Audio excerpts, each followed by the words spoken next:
Boa noite a todos. Bom, primeiramente eu quero agradecer o Evaldo, parabenizá-lo também por esse ciclo de palestras que vem acontecendo. Tem sido um trabalho de compliance, na verdade, no direito imobiliário. E as palestras que ocorreram aqui anteriormente, todas elas, até comentei com o Dr. Giovanni, todas elas os temas estão entrelaçados, né? Há uma conexão. Então, o que está sendo oferecido aqui é um mini curso de compliance. Parabenizo pela organização do evento, cada vez está mais top, né? Até o pessoal estava elogiando o violino, eu disse, ideia do Evaldo, né? O evento cada vez mais bem organizado. Agradeço também o Dr. Giovanni Bellotto, presidente da comissão, pela oportunidade, pela dinâmica dentro da comissão, por estarmos sempre trocando experiências e oportunizando que os membros da comissão pudessem interagir e também trocar conhecimento. Parabéns, tá, doutor Giovanni.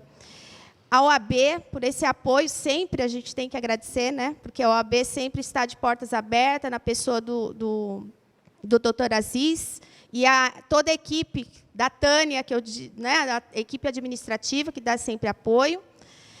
E eu não posso deixar de registrar, e vou pedir a licença de vocês, tantas colegas que estão aqui, né, prestigiando, colegas advogados, doutora Guacira, doutora Roseli, doutora Edna, doutora Rose, doutora Renata, que está lá atrás, doutora Iandara, doutora Dijule, doutora Vânia, doutora Ana Cristina, que está chegando de São Paulo agora, seja bem-vinda à casa, a gente conversou aqui muito pouco. Será que eu deixei de falar de alguém? Né? Doutora Viviane Tavares, que eu acho que está em algum lugar, né? Doutora Roseli. Bom, eu peço desculpas se eu não citei o nome de alguém, mas eu estou imensamente agradecida por vocês estarem aqui hoje, trocando também experiências aqui conosco, de certa forma, né? Nos dando esse apoio.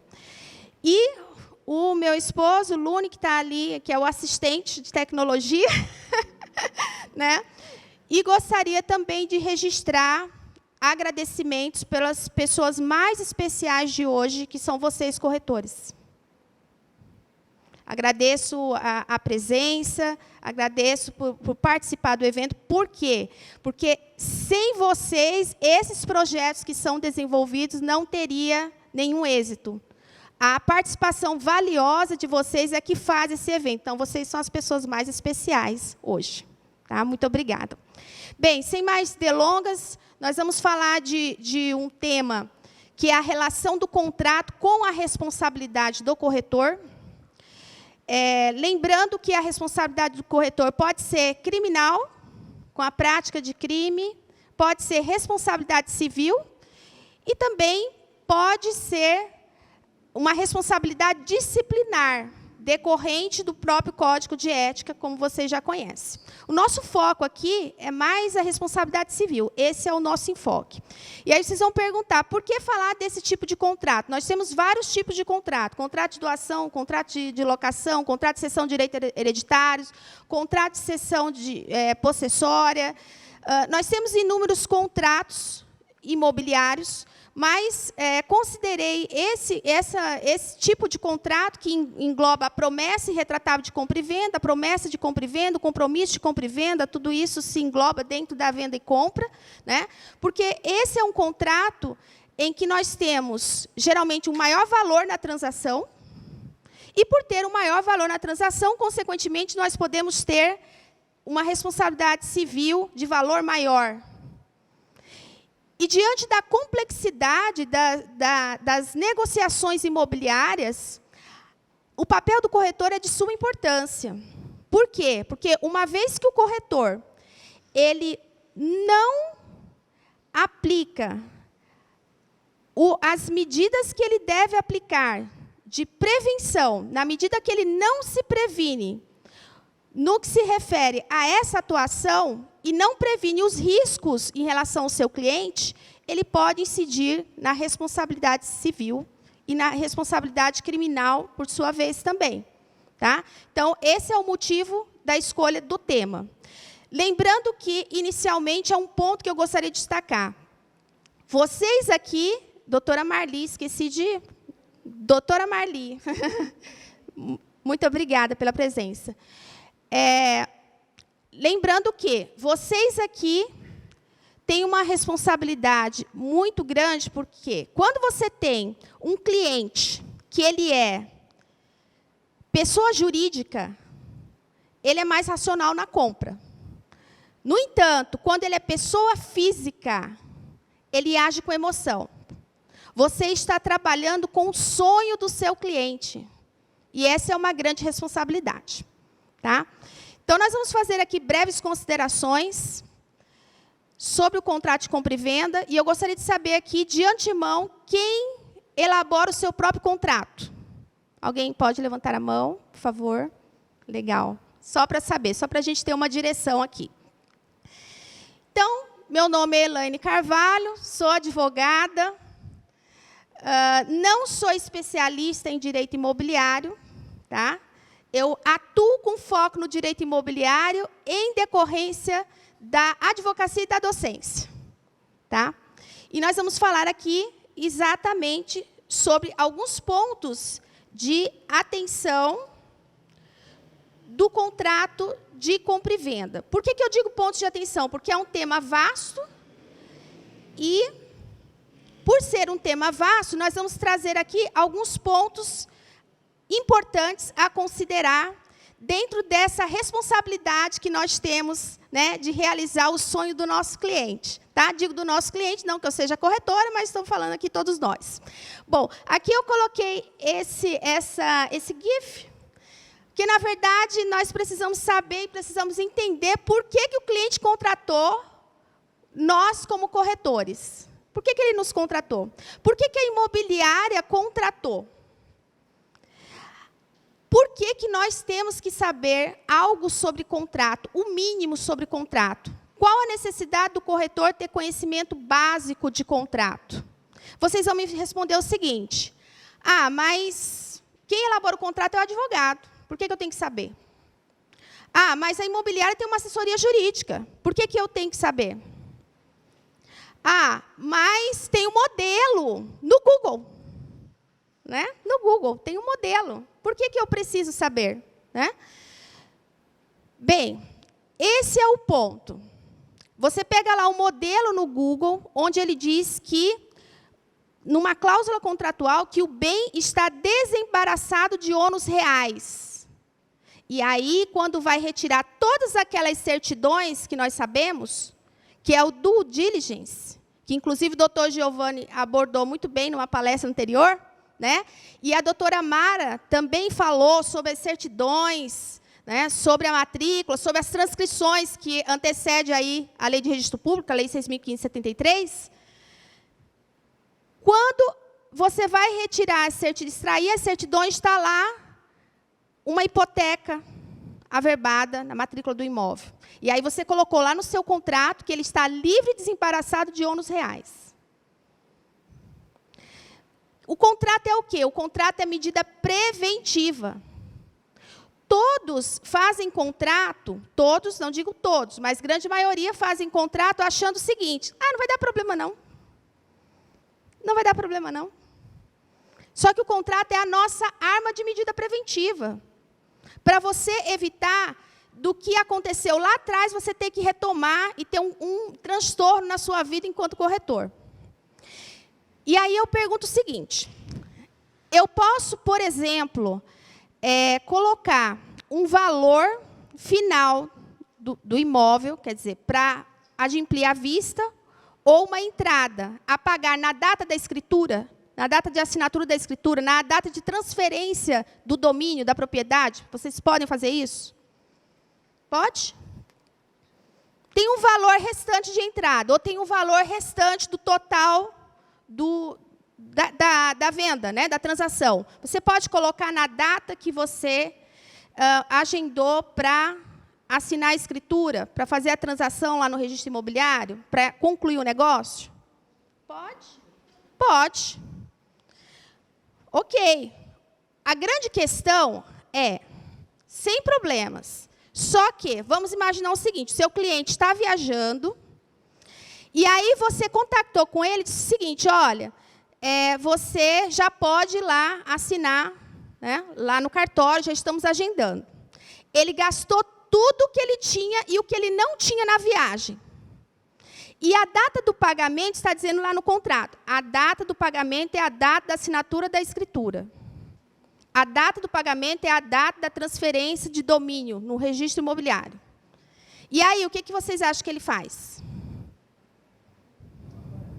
Ele não aparece. Ele vai pensar o seguinte, eu vou ganhar uns dias, até eu conseguir o valor, né?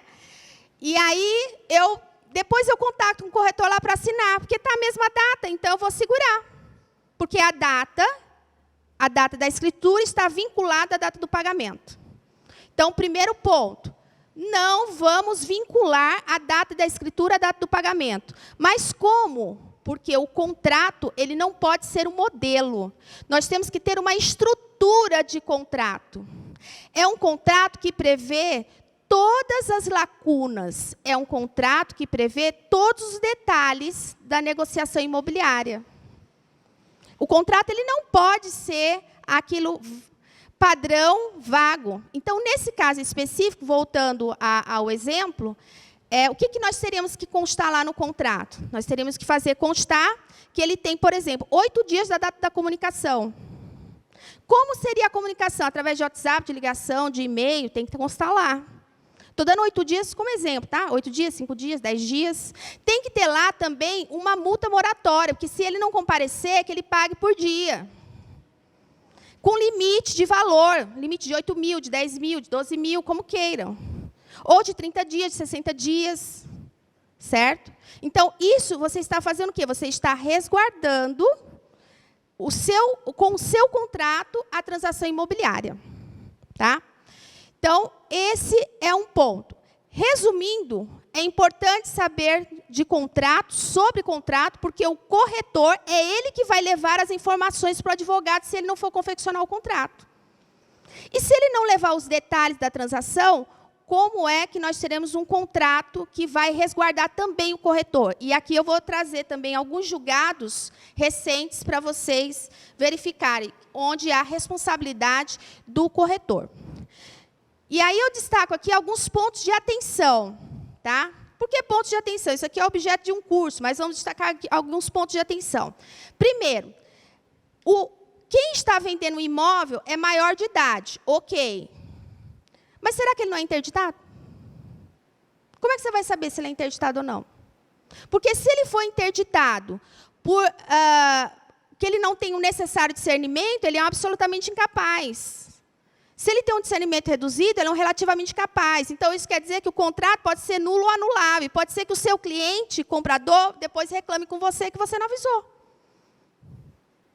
Onde está isso? Coloquei aqui, eu vou mandar o material para o Evaldo, né? Acho que eu já até encaminhei. Ali são as disposições do Código Civil, o artigo 104, que diz que agente capaz, objeto lícito, forma prescrita ou não defesa em lei, né? Então, quando se fala de, por exemplo, objeto lícito, você não vai vender um terreno lá na Lua, que lá na Califórnia já estão vendendo, né? Corretor, o corretor já estão vendendo lá loteamento na Lua, né? A nossa legislação ainda não permite isso, pelo menos até agora. Então, o objeto não é lícito, né? Tem que ter a transação através de instrumento público, quando o imóvel é acima de 30 salários mínimos, que é lá do artigo 108 do Código Civil, que dá mais ou menos 42.360, se não me falha a memória. Então, tem situações de anulabilidade, erro, dolo, coação, estado de perigo, lesão, fraude contra credores, simulação. Eu estou só pontuando aqui o cuidado que nós temos que ter com a validade do contrato.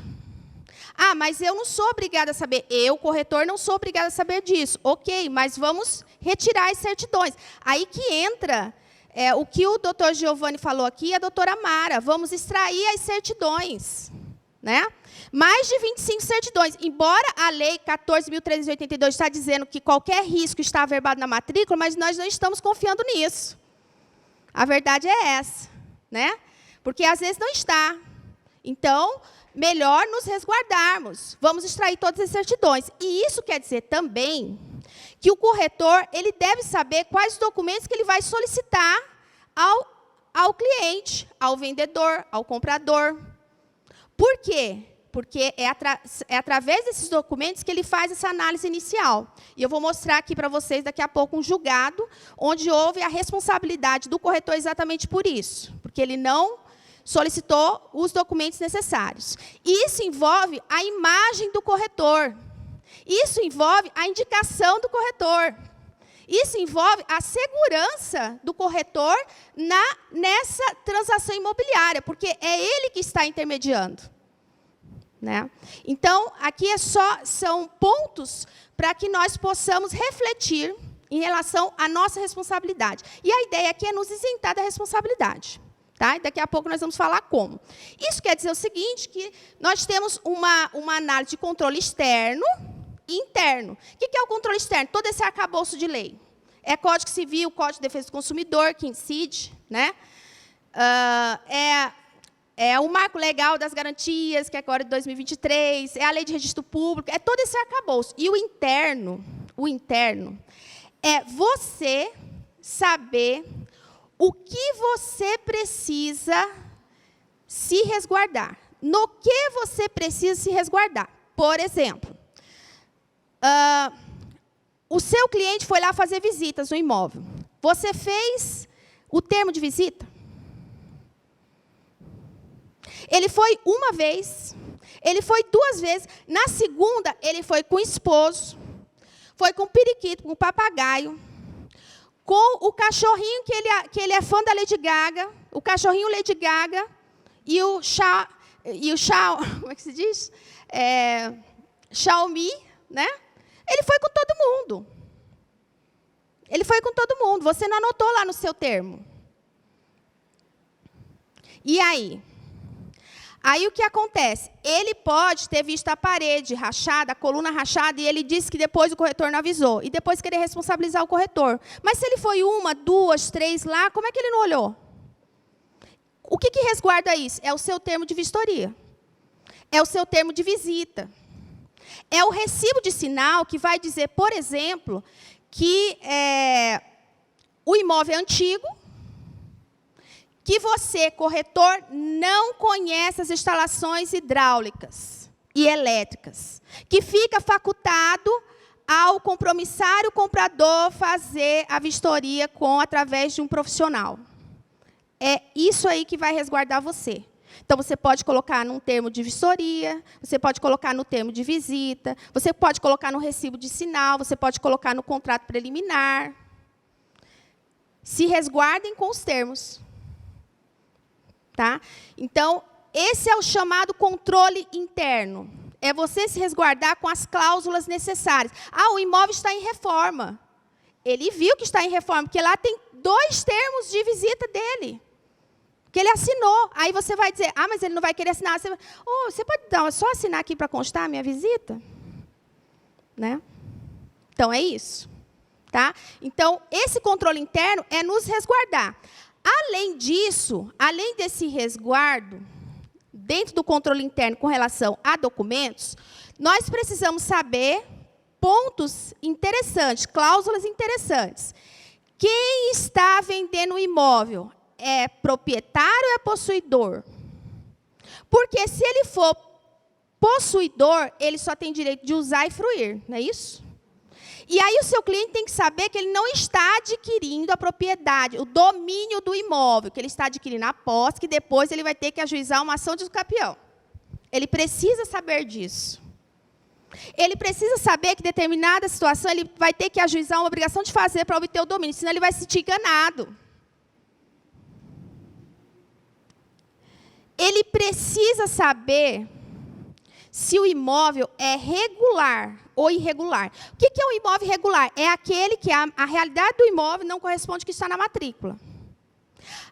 Mas o único problema que tem é que o estado civil do vendedor não está atualizado. Ótimo, isso aí é só atualizar. Uma certidão atualizada, a gente atualiza lá no registro de imóvel. Beleza, tranquilo. Mas pode ser que o vendedor não tenha o nome na matrícula. E aí, como é que nós vamos regularizar isso? Ah, mas não tem mesmo. Então, ele tem que saber que ele vai ter que ajuizar uma ação de usucapião, por exemplo. Ele vai ter que saber que ele está adquirindo posse, que não vai caber essa chamada adjudicação compulsória que estão dizendo por aí, se for negada a transferência de titularidade depois que ele quitou o contrato. Pontos relevantes dentro desse controle interno, tá? Que é o item 2 ali. Ah, mas, na verdade, não tem nem transcrição e nem matrícula, porque é um imóvel antigo, antes da Lei 6.015. Ah, então ele tem que saber que ele só vai adquirir a propriedade por uso capião, senão ele vai se sentir enganado.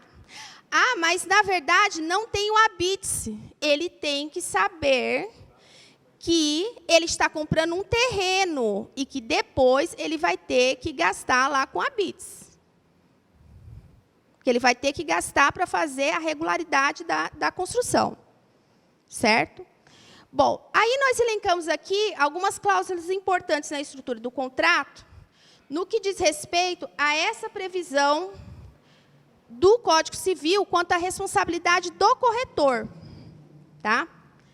Por que nós falamos que aqui nós temos exatamente a previsão da responsabilidade do corretor? Porque, a partir do artigo 722 do Código Civil, nós temos premissas da responsabilidade do corretor. Vários artigos dessa responsabilidade.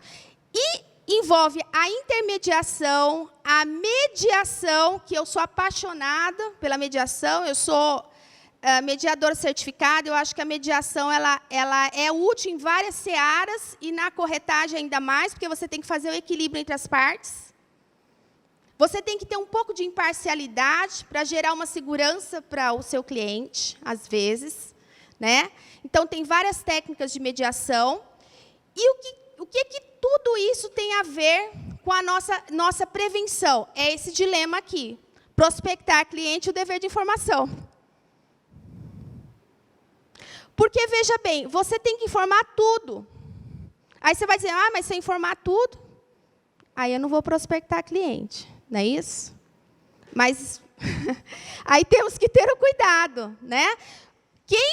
O que perguntou, eu tenho que responder, para me resguardar, certo?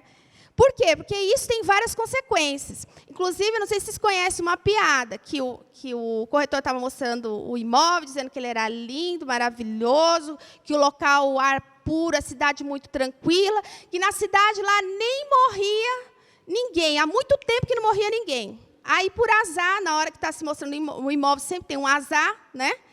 Aí passou lá um cortejo fúnebre. E aí o cliente virou e disse assim, ué, e o que é aquilo ali? Você falou que não morre ninguém? E aí o corretor, como pensa rápido, disse assim, não, aquele ali é o dono da funerária que morreu de miséria e de pobreza. Né? Então, esse dever de informação é complicado, mas nós temos que nos comprometer com ele para nos resguardar dessa responsabilidade civil. O que é essa chamada responsabilidade civil? Além da criminal, né? A criminal é crime, e aí nós não estamos aqui tratando dessa seara, né? Mas a responsabilidade civil envolve, quando você omite informação, você tem dever de informação e dever de transparência, previsto no Código Civil e previsto no Código de Defesa do Consumidor, porque incide também o Código de Defesa do Consumidor, né? Isso quer dizer o seguinte, que se você omite, você está faltando com o dever de informação, você está praticando um ato ilícito, que está no artigo 186, que diz que por ação, omissão, negligência e imprudência causar dano a outrem, comete um dano, que pode ser até moral. E aí você tem a responsabilidade do contrato, que é o que está previsto lá no 389 do Código Civil, que é o seu dever de reparar dano. Tem mais. Corretor autônomo, responsabilidade subjetiva. Provou a culpa, ele será responsabilizado e terá que indenizar. Imobiliária, responsabilidade objetiva. Não precisa provar a culpa do corretor. A imobiliária é acionada, mas depois a imobiliária move uma ação regressiva contra o corretor. Lembrando que, na cadeia, incide o Código de Defesa do Consumidor, porque o comprador é o consumidor final na cadeia, na prestação de serviço. E aí envolve a questão da imobiliária. E quando há culpa, também nós temos julgados do STJ, considerando incidência do Código de Defesa do Consumidor para o corretor autônomo. Então, aqui é só um insight, uma reflexão, né, da importância de nós conhecermos um pouco sobre contrato. Tá? Bom, dito isso, eu vou mostrar para vocês aqui um julgado do Tribunal de Justiça de Minas Gerais. Olha, para quem não é da área jurídica, isso aqui é a ementa, é a síntese do julgado. E ali embaixo tem a data da publicação, o número do processo. Então, depois, quem quiser acessar, pode acessar. Então, isso aqui é uma síntese do julgado, tá? Para quem não é da área jurídica. Bom, o que aconteceu aqui? Aqui foi responsabilizado o corretor com base nesse artigo 723 que eu acabei de mostrar para vocês. O que aconteceu? O corretor, ele vendeu um imóvel de uma pessoa que se dizia vendedor, que morava em outra cidade. Aí, o que aconteceu? A pessoa passou uma procuração para ele. O que ele pediu? Ele pediu só a identidade e os dados do imóvel. Aí, o que aconteceu? Quando foi fazer a transação, que foi fazer o pagamento, ele pediu para pagar no nome de um terceiro, porque o vendedor deu a indicação desse nome de terceiro. O corretor não investigou. Por fim, quando o comprador foi requerer para concluir o negócio, para transferir a titularidade lá no registro de imóveis, o que aconteceu? A procuração era falsa. Quem recebeu o dinheiro não era o vendedor, não era o proprietário. E o prejuízo aqui foi R$100.000, que foi 95 mais 5 de comissão. Aí, o que aconteceu? O corretor pediu a abertura de um inquérito policial. Só que ele pediu para suspender a ação por danos. Só que o juiz disse o seguinte: não suspendo, porque é poder discricionário do juiz. A ação criminal não tem nada a ver com a ação civil. Então, aqui continua. Sentença, condenando o corretor a pagar todos os danos. Dizendo o quê? Que o corretor faltou com o dever de diligência, de prudência, de informação. E que ele não agiu com a devida probidade. Por que a devida probidade? Porque o que rege o contrato, além da boa-fé, que é analisada quando o processo chega no judiciário, é a boa-fé objetiva, é a previsão do artigo 422 do Código Civil. As partes deverão agir com probidade e boa-fé, tanto na conclusão quanto na execução do contrato. Tá? Então, com base nisso, no artigo 723, e na falta de probidade e boa-fé objetiva, que é a previsão do 422 do Código Civil, o corretor foi condenado a pagar. E aí, o corretor, em sua defesa, falou o seguinte: recorreu, que aí gerou essa decisão, que aqui é uma decisão de segunda instância, e o Tribunal de Justiça de Minas disse o seguinte: não, ele vai ter que pagar os danos para o comprador do imóvel, porque foi ele que faltou com o dever de diligência, foi ele que não agiu com a devida probidade, foi ele que tinha que proceder à análise de toda a documentação necessária do negócio jurídico e não fez. Olha o problema. Tá? Essa é uma situação. Esse aqui é uma outra, que eu trouxe aqui do Tribunal de Justiça de São Paulo, também agora de 2022. Aqui, o corretor, ele foi isentado da responsabilidade. O que diz aqui? O que é vício oculto? Perícia constatou a inexistência de válvula de retenção e defeito na estrutura do telhado. Isso aqui foi o seguinte, contando o caso em síntese. Tinha um problema na estrutura, o imóvel enchia de água, e aí se verificou que o comprador saiu do imóvel quando ele tomou posse do imóvel, porque o imóvel tinha vazamento. A perícia verificou, houve toda uma prova pericial nos autos, tá? Engenharia, etc.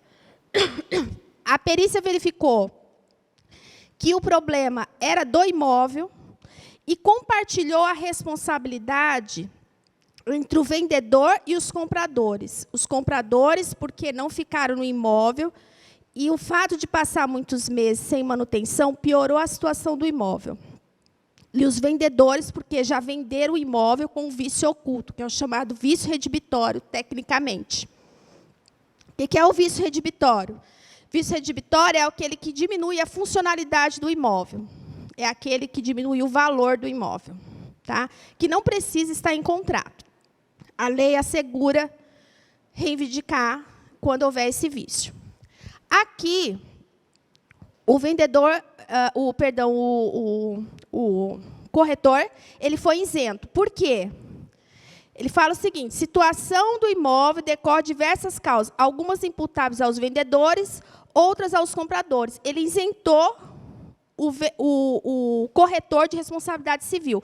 Por que ele isentou o corretor de responsabilidade civil? Porque nos autos tinha todos os documentos que comprovavam que o corretor estaria isento daquela responsabilidade. Então, por isso que eu falei para vocês que nós precisamos ter termos, cláusulas, né, que resguarde o corretor. Ah, você está vendendo um imóvel antigo, abaixo do valor de mercado, porque ele é antigo, por isso você está vendendo mais barato. Então, você coloca lá uma cláusula.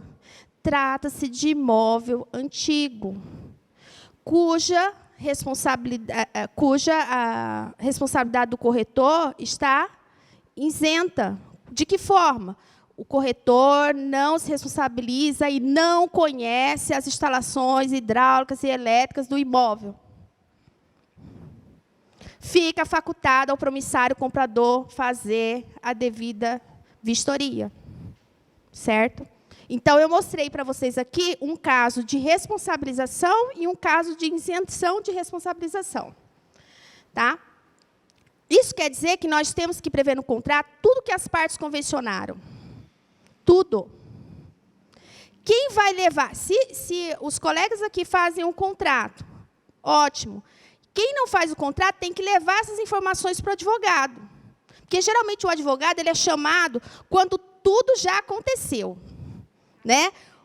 O BO já está instaurado, né? No dito popular. O litígio já está instaurado. Né? Então, na elaboração do contrato, o corretor ele precisa levar as informações. Porque, se não levar, você não tem resguardo. Dessa forma, que data vai ser a transferência da posse? Tem que estar lá no contrato. Ah, mas verificou também que foi retirado certidões trabalhistas e as certidões não estão negativas, estão positivas. Mas, mesmo assim, eles decidiram fazer a transação. Então, tem que constar lá uma cláusula que o vendedor se responsabilize de quitar todas as dívidas trabalhistas, todos os débitos trabalhistas. Ou tem que constar lá que eles irão concluir o negócio, mas tem que ter uma cláusula dizendo que o vendedor se responsabiliza por todos os débitos condominiais até a conclusão do negócio. Então, são cláusulas importantíssimas. Outra, você está fazendo a transação, quem comprou o imóvel já vai vender. Aí, o que vocês fazem? A orientação, né? Já faz a transação direta para quem vai comprar, porque já vai um terceiro comprar, não é isso? Para não ter custos. Só que aí, quem é que vai pagar o imposto sobre ganho de capital? Na Receita Federal. Onde que está lá no contrato? Quem é que vai pagar isso? Porque depois dá problema e ele vai em cima do corretor. Você me enganou, você não me falou. Então, o contrato, ele é uma estrutura e não um modelo. O contrato, você vai trazer todas as previsões do negócio. Todas possíveis. Isso é resguardo.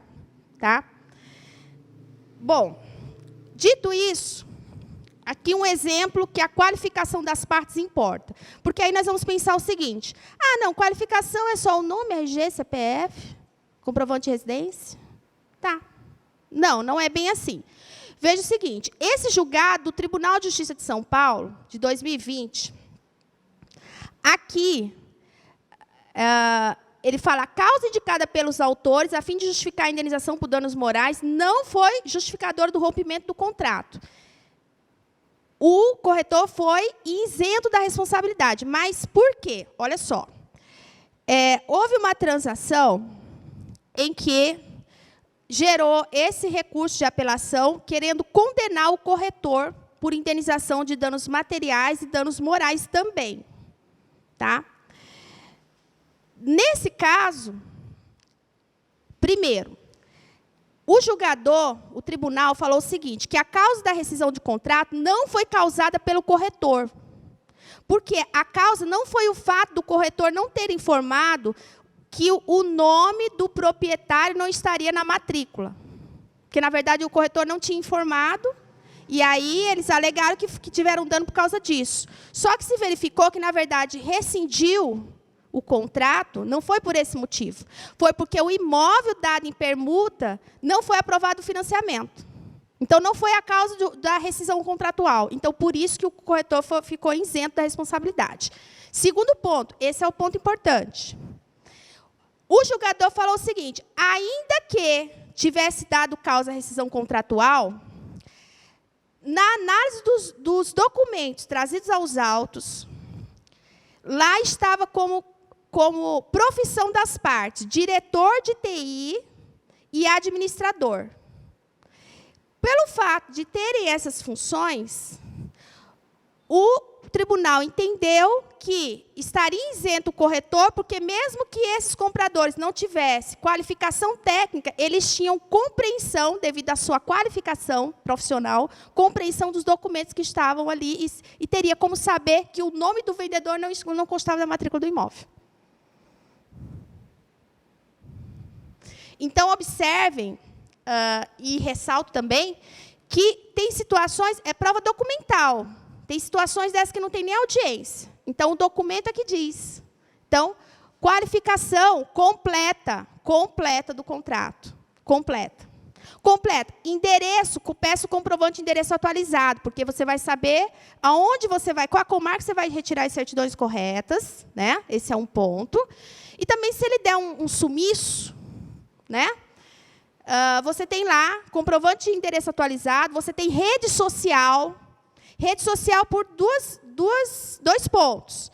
Primeiro, se precisar executar o contrato, depois o advogado vê o que ele ostenta na rede social e por que ele não paga, que ele ostenta lá. Esse é um ponto. Né? O outro ponto é que, se ele der um sumiço até a conclusão da transação, né, às vezes tem uns que são abduzidos pelos extraterrestres, você tem a rede social lá para encontrá-lo de alguma forma. Então, coloquem tudo. Nome completo, peço a cópia do RG e CPF ou CNH logo de início, porque, de repente, se ele for um estelionatário, tiver alguma suspeita de falsidade ideológica, qualquer suspeita criminal, você já tem também os documentos dele ali, você tem um caminho. Porque qualquer coisa pode acontecer durante a transação, certo?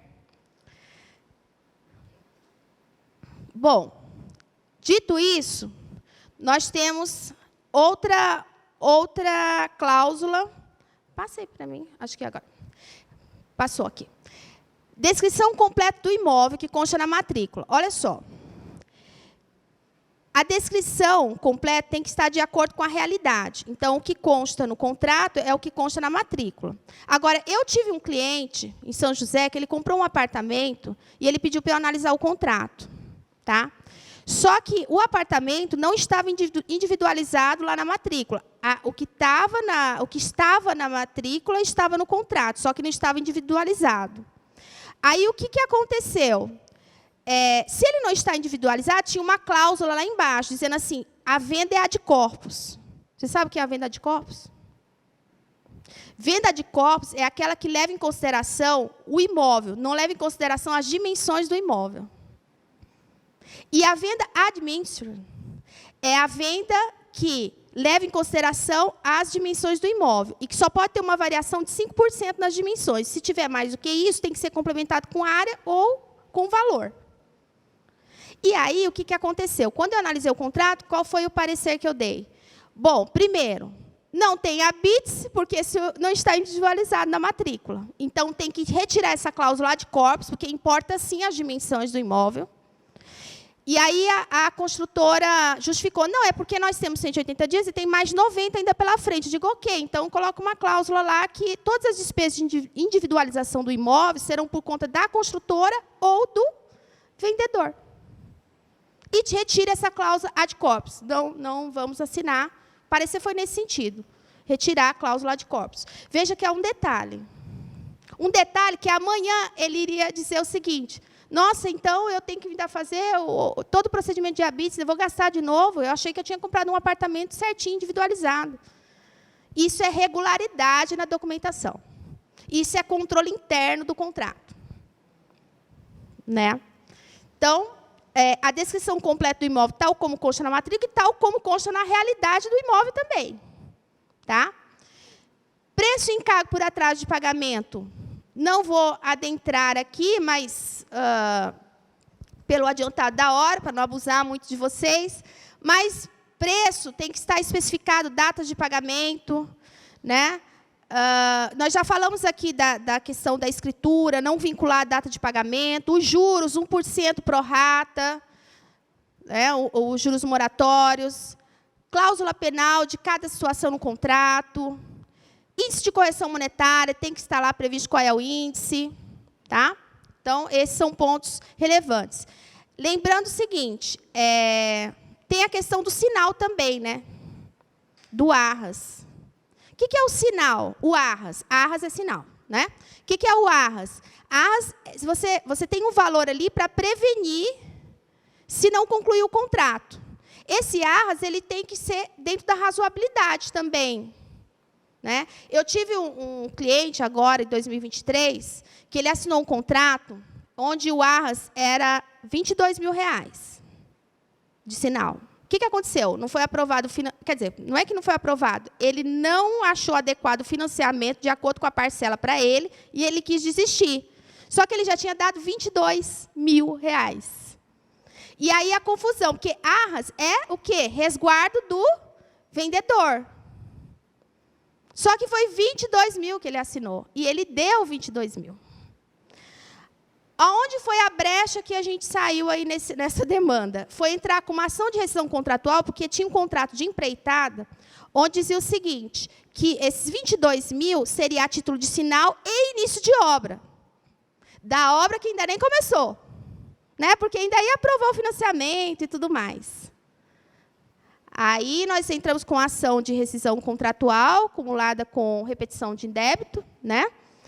E pedimos para tirar uma taxa administrativa, e deu para entrar com essa lacuna, porque se tivesse só sinal, não teria como devolver.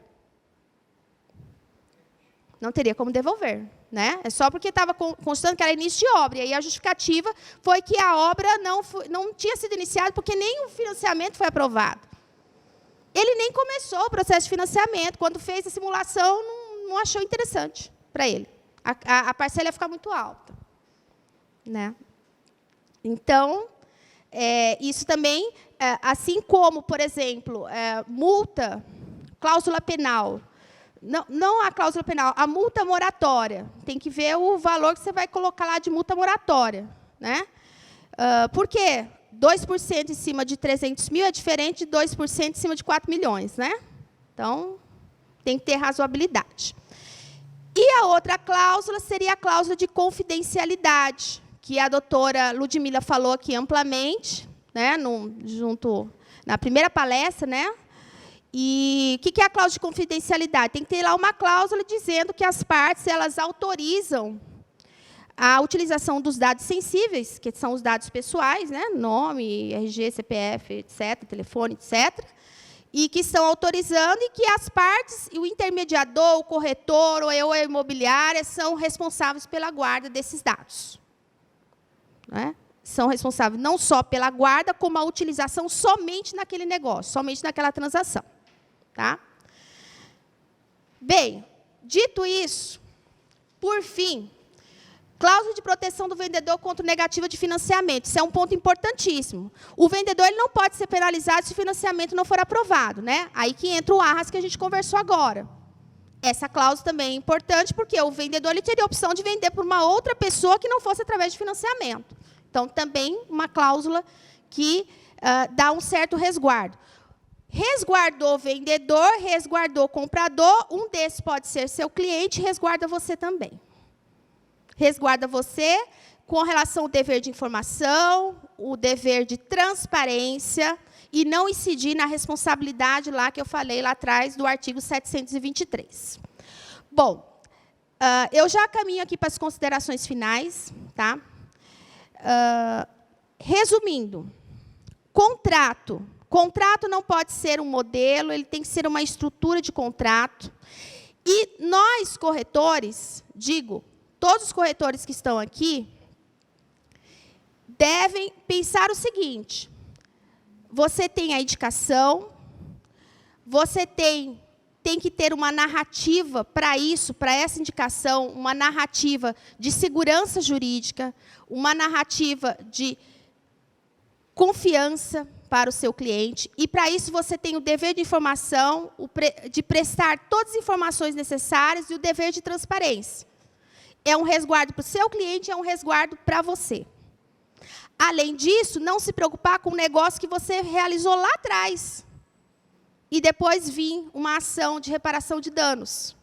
É você se resguardar da responsabilidade civil. E como você se resguarda? Através de um contrato bem feito, um contrato que preveja todos os detalhes, todas as peculiaridades da negociação imobiliária. Eu vou colocar um vídeo aqui só para uma reflexão, tá? É um vídeo a menos de 5 minutos. Por favor. Quando se é pequeno, tudo que você deseja se torna bem mais simples do que parece. Construir o próprio patrimônio, chegar à lua, ter o emprego dos sonhos, viajar pelo mundo. O engraçado é que você cresce e a maioria desses desejos permanecem com você por muito tempo. Alguns vão continuar apenas com sonhos, outros podem até virar realidade.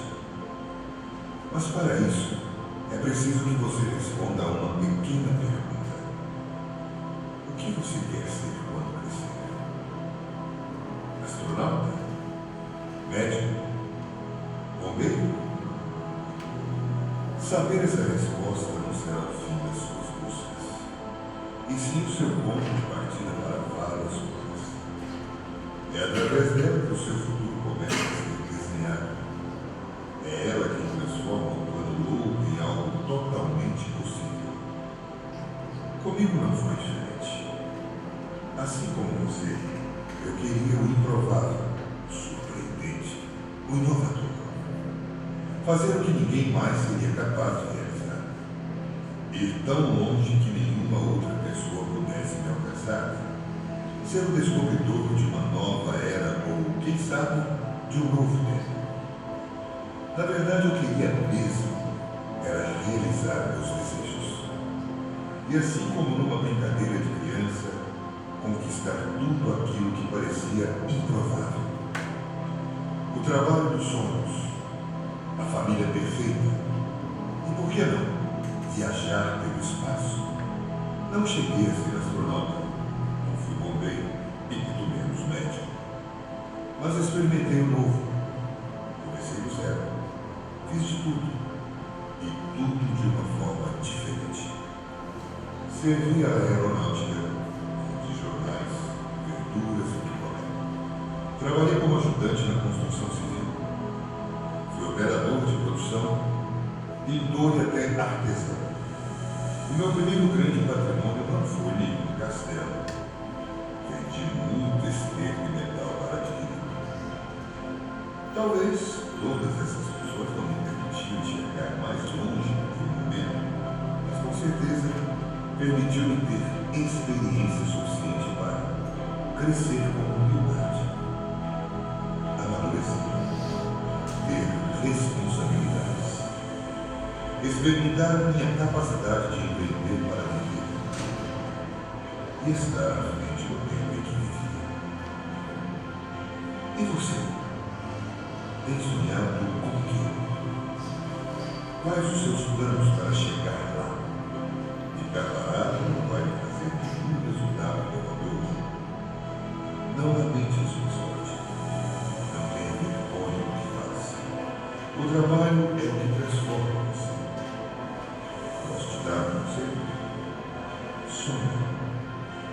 Experimente.